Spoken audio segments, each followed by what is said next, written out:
Hello, this is wmpyr. For today's lesson, I'm going to be working on the close range techniques. Okay, this looks very different from what is normally taught in the Filipino martial arts, but this is the way I apply things in close range. This is what has worked for me in full contact sparring against a fully resisting opponent.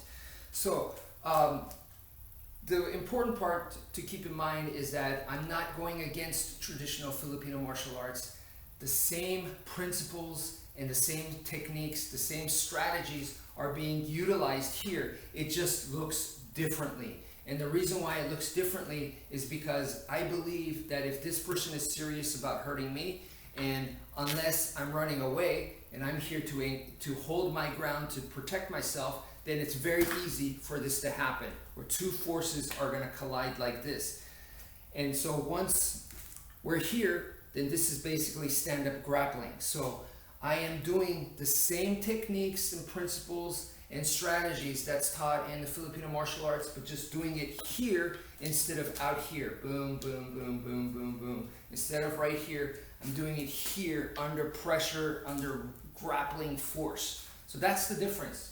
Okay, so once we're here, okay, in close range, it's very simple positions to remember. Okay, so right now I'm on the inside, so I'm between both of his arms right here. Okay, so from here I can go overhook, where I wrap around from the outside, or I wrap around from underneath like this, and this is called an underhook. So I get an underhook or an overhook, and you see how I'm switching? You want to switch underhook, overhook. So you want to get this kind of practice. So if you don't have a training partner, then just practice on your own right here, where you're going underhook and then you're going overhook, and you're just wrapping around their arm. Okay, if this dude has a knife, you want to control that arm and then start to work for a disarm, and then start to work on joint lock techniques, or compromising his grip and things of that nature. But the first thing is you have to secure, and then from securing, I believe in weakening the structure and then go for the technique like a disarm. But first it starts with securing, controlling the arm, because remember, out here at a distance we attack the arm, we defang the snake. Once we're in close, we're doing the exact same thing. I am controlling, I am attacking the arm. Okay, so the principle is still the same, defang the snake. So overhook, underhook, overhook, underhook. Practice, just practice switching back and forth from there. Okay, so now what we're going to do from here is, this is what's also traditionally taught in Filipino martial arts, and I'm going to get my supporting hand. This is the controlling hand right now, and I have an underhook. Doesn't matter if I have an overhook. Either way, I'm going to get my supporting hand over here, which normally would be assisting, or it might even be trapped. So in this case, I have to free it. Once it's free, I'm going to get the supporting arm, and I'm going to use it to push his arm down, and now I'm on the outside. Okay, so now I'm on the outside right here, and I can do the exact same thing. This is underhook, and then this is an overhook, where I wrap around from the top. Come back here, underhook, overhook.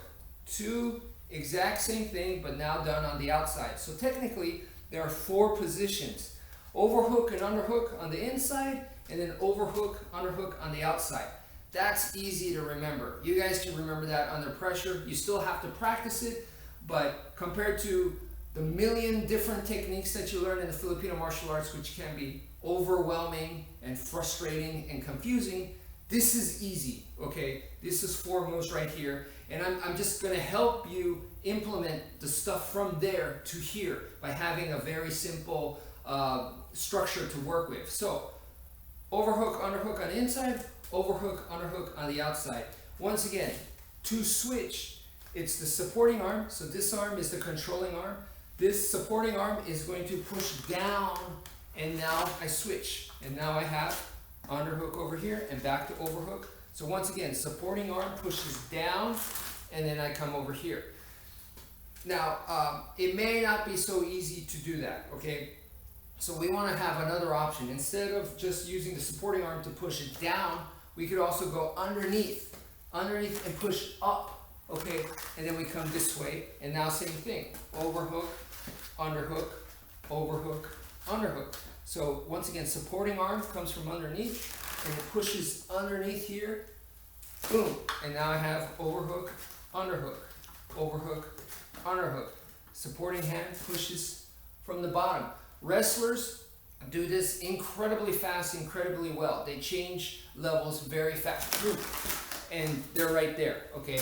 So that's kind of the same idea right there, but it comes from the same idea that we do in Filipino martial arts where you are controlling that arm. Okay, you've seen drills where they do this back and forth, back and forth, back and forth, okay? It's just that we're doing it now from the clinch. We're utilizing the same thing from the clinch, okay? Now from there, I showed you guys how to go outside to inside, inside to outside, because it may happen, you may need it, right? So from there, like I said, 4 positions, that's easy. From 4 positions, but let me say, even though I say easy to remember, application is never easy, okay? Memorizing can be easy, and that's what I'm trying to do for you guys. I'm trying to make the memorization part as easy as possible. Application, that requires hard work. I will never call any kind of application ever easy. So anyway, so back here, the 4 positions that we have, what we want to do is you want to grab from the Filipino martial arts or any other style that you practice. You want to grab techniques and you want to apply them here, okay? So I like to personally keep things as simple as possible. So from right here, I have an overhook. So from the overhook, to me, you don't have to use this. This is my own personal technique that I find easy, is to just wrench the arm this way.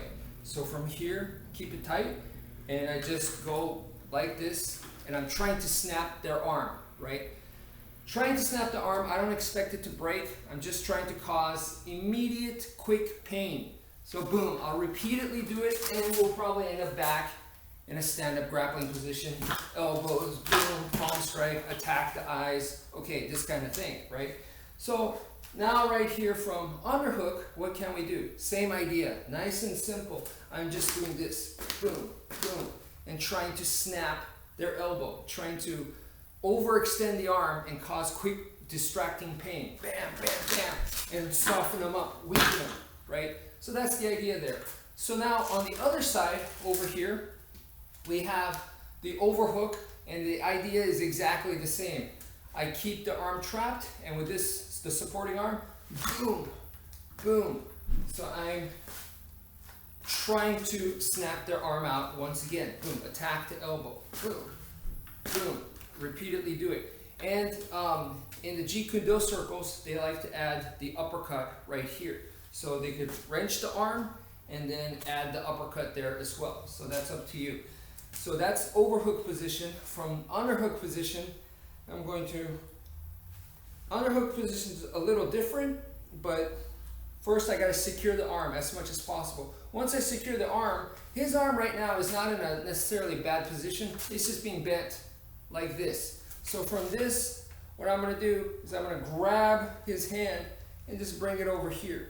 Now it's in a bad position, and I have a figure 4 lock right here on his arm. So I'm just basically wrenching his arm this way, and you've probably seen this in a lot of Filipino martial arts as well, where if someone's coming at you at a knife, this is one of the techniques they use to take the guy down. Okay, but for me right here, I secure it.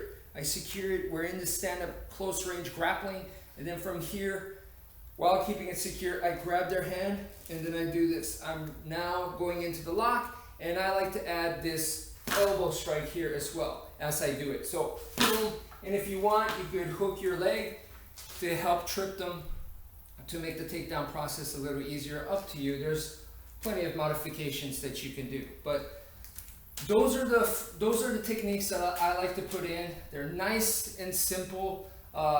Not simple to execute, just simple to remember, because in the Filipino martial arts we have a million different techniques, a million different moves, and it can become very overwhelming and frustrating. So you want to start with a base. The 4 positions here, whether you're inside the arm, outside the arm, 2 for each position, and then from there 1 technique for each position, and from there you can build up. So from here you can boom, you could build up and do whatever technique that you have in your arsenal, whatever comes out, whatever's fine. So that's why you want to keep practicing that other stuff too. But this hopefully will help you focus in and concentrate on the moves that you really want to be trying to apply in a real life combat situation. So that's it for now. Thank you for watching, and take care, folks.